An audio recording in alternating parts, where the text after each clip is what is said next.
حضرت مولانا پیر ذوالفقار احمد نقشبندی صاحب نے ایک واقعہ سنایا کہ 1994 میں سمرقند جانے کا موقع ملا تو جامع مسجد سمرقند میں خطبہ جمعہ دیا۔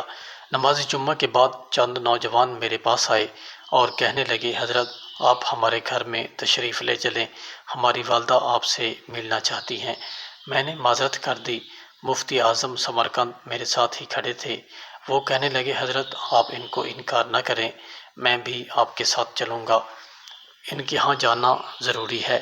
میں نے کہا بہت اچھا۔ چنانچہ ہم دوستوں سے ملاقات کر کے چل پڑے۔ راستے میں مفتی اعظم بتانے لگے کہ ان نوجوان لڑکوں کی والدہ ایک مجاہدہ اور پکی مومنہ ہے۔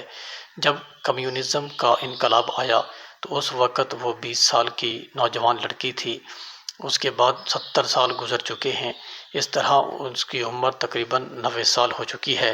اللہ تعالیٰ نے کمیونزم کے دور میں اتنا مضبوط ایمان دیا تھا کہ ادھر دہریت کا سیلاب آیا اور ادھر یہ نوجوان لڑکیوں کو دین پر جمے رہنے کی تبلیغ کرتی تھی۔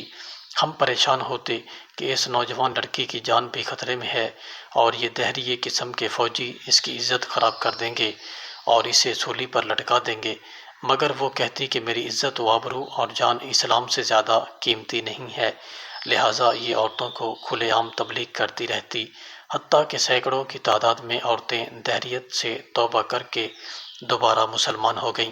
اب وہ بیمار ہے، بوڑھی ہے اور چارپائی پر لیٹی ہوئی ہے۔ اس عورت کو آپ کے بارے میں کسی نے بتایا کہ پاکستان سے ایک عالم آئے ہیں۔ اس کا جی چاہا کہ وہ آپ سے گفتگو کرے، اس لیے میں نے کہا کہ آپ انکار نہ کریں۔